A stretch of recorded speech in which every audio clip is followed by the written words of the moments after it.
Assalamualaikum warahmatullahi wabarakatuh. Selamat berjumpa kembali di kelas Overpressure in Sedimentary Basins.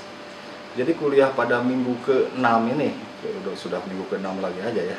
Jadi pada minggu ke-6 ini saya masih akan melanjutkan kuliah minggu sebelumnya. Topiknya masih sama, yaitu Overpressure Generating Mechanism. Jadi jika di minggu sebelumnya kita sudah membahas mengenai loading, overpressuring, dan overpressure yang diakibatkan oleh fluid expansion gitu.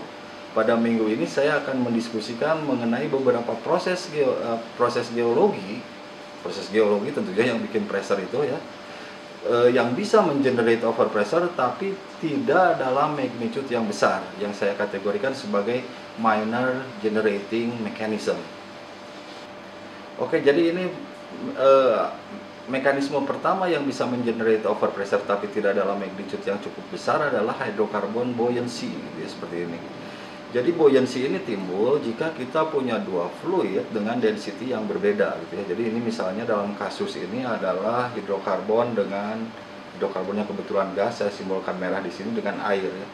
Jadi jika kita punya dua hidrokarbon, yaitu dua fluid dengan density yang berbeda, yang immiscible itu seperti itu. Dalam kasus ini adalah hidrokarbon dan air, maka hidrokarbon itu karena dia density-nya lebih kecil dibandingkan dengan density air, maka dia akan mencoba menerobos ke posisi yang lebih atas begitu ya.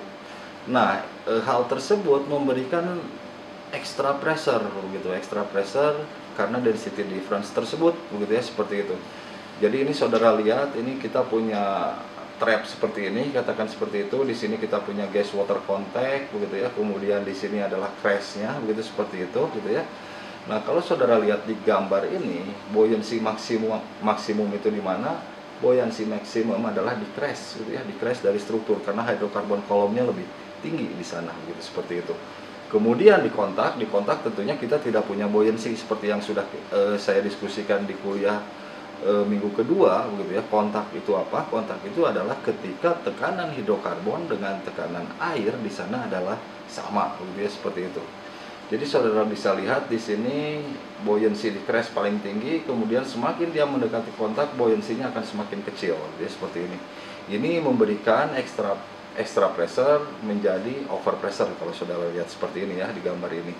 Nah, ini apa, ini gampang sekali ini kita hitungnya ya. Jadi kita hitungnya itu, jadi kita contohkan ini di titik A nih di sini. Jadi berapa tekanan di titik A? Tekanan di titik A adalah kalau airnya dalam kondisi hidrostatik, katakan seperti itu, overpressure juga bisa. Jadi tekanan di titik A ini apa? Ini adalah tekanan air di titik A plus extra pressure karena buoyancy gitu, seperti itu. Jadi tekanan air di titik A, P water di titik A plus extra pressure karena buoyancy ya, seperti itu. Nah, bagaimana kita menghitung extra pressure karena buoyancy? Ini sangat gampang sekali. Jadi ini adalah fungsi dari density difference. Jadi perbedaan antara density water dengan density hidrokarbon dikalikan percepatan gravitasi dikalikan tinggi kolom hidrokarbon gitu ya. Jadi untuk kasus buoyancy di titik A ini adalah density difference dikalikan percepatan gravitasi dikalikan HA ya. H-nya itu adalah HA gitu, seperti itu. Nah, berapa buoyancy extra pressure di titik B yang diakibatkan oleh buoyancy segini ini ya?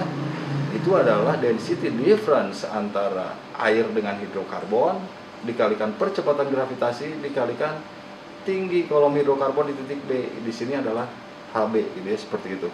Jadi ini sangat gampang sekali ini mengaksesnya gitu, seperti itu.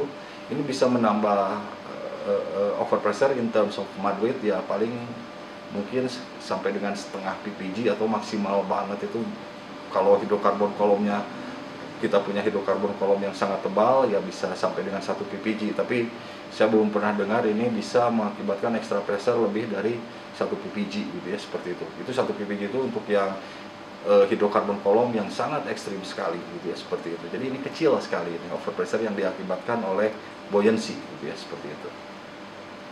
Oke, jadi itu pertama yang bisa menjadi overpressure dengan magnitude tidak terlalu besar, yaitu hydrocarbon buoyancy. Kemudian ini kedua nih, saya sebut sebagai hydraulic head gitu ya. Jadi hydraulic head itu apa? Jadi ini mirip dengan, bukan mirip, ini sama dengan yang kemarin saya diskusikan di kuliah minggu pertama, ini mengenai artesian well gitu ya, seperti itu.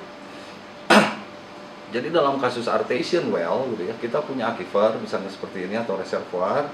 Aquifernya itu somewhere dia crop out di sini di tempat yang relatif tinggi, memungkinkan air masuk, air meteorik, air hujan masuk ke reservoir ini, kemudian mengalir, kemudian dia berkumpul di daerah apa namanya discharge gitu ya. Kalau kita belajar klasik hydrogeology begitu seperti ini. Nah, ini gampang sekali mengaksesnya berapa maksimum overpressure yang bisa di-generate. Ya, ini tinggal kalikan aja rho G dikalikan ini tinggi atau elevasi singkapan gitu seperti itu ya. Nah, ini kalau apa? Ini syaratnya kalau ini kita anggap pipa kosong gitu. Jadi maksimum overpressure yang bisa di-generate adalah rho G dikalikan H, ini H besar ini ya, elevasi dari daerah resapan. Nah, sekarang kita ilustrasikan misalnya Tangkuban Perahu elevasinya berapa tuh? 1200 lah mungkin ya. Saya lupa 1200 atau berapa. Nah, sekarang Bandung ITB berapa elevasinya? Sekitar 700-an ya mungkin ya. Jadi kalau katakan dipercaya bahwa aquifer yang mengalasi kota Bandung ini itu tersingkap di daerah Tangkuban Perahu gitu ya, seperti itu. Jadi kalau berdasarkan konsep ini, maksimum overpressure yang bisa di-generate ya beda elevasi gitu ya, 500 meter gitu. Itu tinggi sekali, ultra tinggi itu overpressure 500 meter itu ya, apalagi untuk kasus air tanah gitu ya. Tapi pernah nggak kita punya overpressure sebesar 500 meter yang diakibatkan oleh hydraulic head?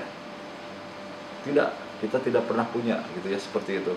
Jadi zaman Belanda dulu ngebor di Bandung itu, kita ketemu artesian condition ya paling 5-10 meter naiknya itu, gitu ya, seperti itu. Kemudian kemarin juga di di contoh yang di Amerika itu yang aquifernya itu tersingkap di Rocky Mountain, katakan seperti itu ya paling 5-10 meteran lah gitu ya. Jadi tidak terlalu ekstrim sampai ratusan meter seperti itu artesian water, itu artesian well itu gitu ya, seperti itu. Nah, itu karena apa? Karena reservoir saudara atau aquifer saudara itu bukan pipa kosong, itu pipa yang diisi oleh butir-butir gitu ya, seperti itu kurang lebih gitulah, butir yang 1/16 sampai 2 mm itu batu pasir gitu ya kalau udah terkompaksi gitu, seperti itu. Nah, apa jadinya kalau ini diisi oleh butir? Jadi head ini gitu ya, ini adalah energi gitu ya.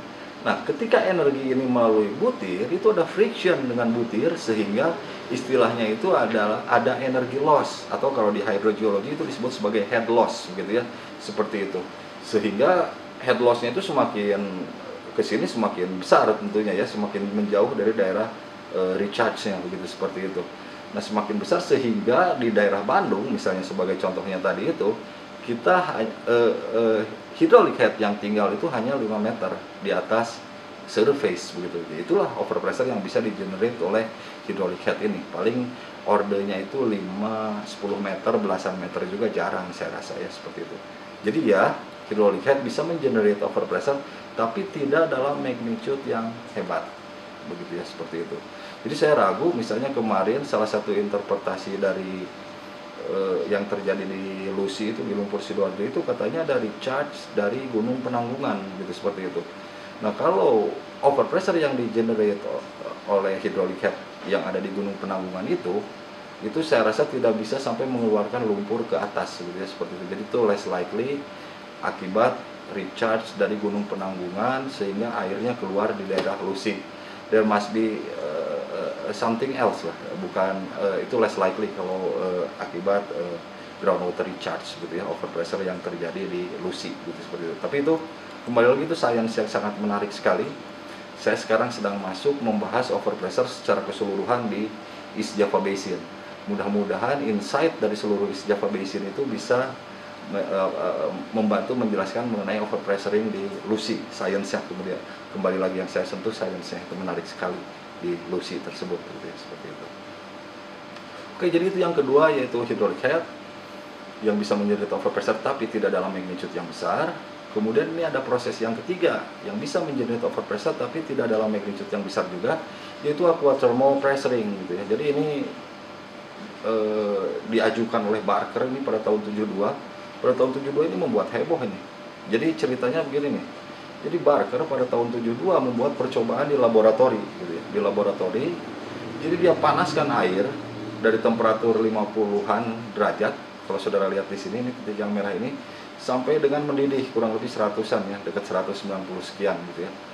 Nah, kalau kita panaskan air dari temperatur 50 sampai 100 dan kita punya closed system, jadi perfect closed system, maka ini saudara lihat ini, tekanannya akan naik dari 1000 psi kurang lebih gitu ya, seperti itu di sini, sampai dengan 9000 psi. Jadi akan naik sekitar 8000 psi, itu ultra besar itu ya, naik pressure naik 8000 psi gitu, seperti itu. Di laboratori, yes, ini betul terjadi di laboratori. Tapi ini syarat yang utama dari terjadinya aquathermal pressuring ini apa? Syarat yang utama adalah seal-nya itu adalah perfect. Jadi tidak boleh ada bocoran sedikit pun gitu ya. Kalau ada bocoran sedikit pun, ini tidak akan bisa mengenerate overpressure dengan magnitude yang hebat. Jadi sebagai ilustrasi begini, mungkin gampangnya, kalau ini betul-betul terjadi gitu ya, meskipun ada bocor-bocor sedikit begitu ya, kalau saudara menanak air gitu ya, itu tutup panci saudara itu akan terbang sampai dengan ke mana tuh? Sebenarnya ke bulan mungkin ya, seperti ya, nggak sampai ke bulan sih, tapi ekstrim sekali itu atap rumah saudara bisa bocor tuh, seperti itu. Nah, kenapa itu terjadi? Karena ada sedikit leak, ada sedikit bocoran gitu ya. Jika ini ada sedikit bocoran, ini aquathermal pressuring tidak bisa terjadi. Nah, kasus yang serupa itu adalah di geothermal gitu ya, seperti itu. Jadi geothermal, kalau ini bisa terjadi di alam begitu ya, kasus aquathermal pressuring ini, maka di geothermal kita harus selalu punya highly overpressure sequence gitu, seperti itu ya. Nah, tapi yang kita amati apa di geothermal reservoir gitu ya. Kalau saudara ngobrol dengan well site geologis yang kerja di geothermal gitu, geothermal itu malahan rajanya loss circulation, jadi lumpur hilang gitu. Lumpur hilang artinya apa? Artinya tekanan di bawah sana normal-normal saja, lumpurnya terlalu berat, mungkinnya seperti itu. Karena kalau overpressure ya tentunya kick zone gitu ya, bukan loss zone, itu sebaliknya. Jadi lumpur saudara ditendang ke atas gitu ya, seperti itu. Jadi ini ya, ini bisa menjadi overpressure, tapi magnitude-nya sangat kecil untuk di alam gitu ya. Karena apa? Karena di alam itu tidak ada satupun batu yang zero permeability atau seal-nya itu betul-betul perfect gitu ya, seperti itu. Kalau saudara kasih granit ke saya tes di laboratori, pasti keluar angka permeability-nya. Nah, itulah bocoran sedikit gitu ya. Jadi tidak pernah aquathermal pressuring ini bisa mengenerate overpressure dengan magnitude yang hebat di real world situation ya, seperti itu. Oke, itu aquathermal pressuring. Nah, ini kemudian ini proses yang bisa mengenerate overpressure juga, magnitude-nya kecil aja ini gitu ya, seperti itu. Jadi ini osmotic flow. Jadi semacam, kalau saudara familiar dengan RO, reverse osmosis, yang air laut jadi air tawar, ya kurang lebih seperti ini gitu prosesnya. Jika saudara punya higher salinity reservoir di atas, kemudian higher di bawahnya saudara punya clay ini bisa berfungsi sebagai semi permeable membran gitu ya. Apa yang terjadi jika saudara punya lower salinity di bawah clay membran ini gitu ya, seperti itu. Yang akan terjadi adalah akan terjadi aliran air, ini disebut osmotic flow gitu ya, dari yang higher salinity ini ke lower salinity ini melalui semi permeable membran ini gitu ya. Implikasinya apa? Implikasinya karena air di higher salinity reservoir ini mengalir ke bawah, maka di sini akan punya sedikit kondisi under pressure karena airnya keluar sedikit. Nah, tapi yang di lower salinity reservoir, karena mendapatkan suplai air dari lapisan yang higher salinity yang melalui clay tersebut, maka di sini akan punya kondisi slight overpressure, sedikit overpressure, tapi overpressure-nya sangat sedikit sekali lah, ya, seperti itu, kayak gitu. Jadi ini yes, kembali lagi osmotik bisa, tapi tidak dalam magnitude yang hebat, ya, seperti itu. Oke, jadi itu mekanisme-mekanisme yang bisa menjadi overpressure tidak dalam magnitude yang besar. Nah, sekarang saya ingin bahas sedikit mengenai under pressuring. Seperti saya sebutkan di kuliah minggu pertama atau minggu kedua, saya lupa. Jika saudara berminat belajar lebih lanjut mengenai under pressuring ini, saya sarankan saudara menghubungi Pak Profesor Lambok Hutasoid, guru saya gitu. Beliau meneliti under pressuring di Illinois Basin ya, seperti itu. Jadi ini sedikit ilustrasi mengenai bagaimana natural under pressuring bisa terjadi di alam gitu ya. Jadi katakan ini kita punya aquifer atau reservoir ya di sini ya, seperti ini. Jadi ini pinch out di sini, kemudian dia crop out di ini, di lereng sini gitu ya, seperti ini. Nah, kemudian dia terhalang dari daerah recharge, dari menerima recharge dari meteoric water oleh low permeability rock di sini, misalnya seperti itu ya. Nah ini apa yang terjadi kalau saudara punya aquifer atau reservoir yang tersingkap di lereng seperti ini pastinya air akan keluar di sini melalui mata air atau rembesan, nih seperti itu, tergantung dari permeability-nya. Jadi air akan keluar terus, saudara lihat di sini gitu ya. Tapi masukannya sedikit, gitu seperti itu karena terhalang oleh low permeability sequence di sini. Apa yang terjadi ya, gampangnya nih tekor lah gitu ya.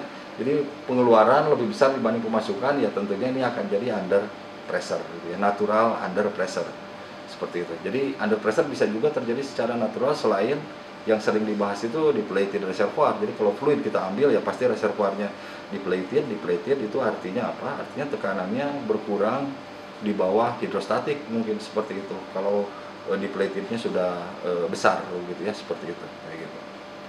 Nah ini di mana kita punya di Indonesia ini under pressuring yang kita sinyalir ada natural under pressuring di Indonesia adalah di Central Sumatera Basin. Jadi kita punya mahasiswa S1 yang melakukan tugas akhir di sini gitu ya. Kemudian yang kita sedang teruskan juga ke level S2 begitu. Disinyalir kita punya kondisi natural under pressuring di Central Sumatera Basin. Nanti mudah-mudahan kita bisa bahas ketika kita membahas overpressure in Indonesia Sedimentary Basin gitu ya, seperti itu. Oke, jadi saya rasa saya sudah berikan apa yang harus saya berikan untuk kesempatan ini. Jika ada pertanyaan silahkan tuliskan seperti biasa di comments dari video ini. Kalau saya bisa jawab akan saya jawab tentunya ya, seperti itu. Terima kasih. Assalamualaikum warahmatullahi wabarakatuh.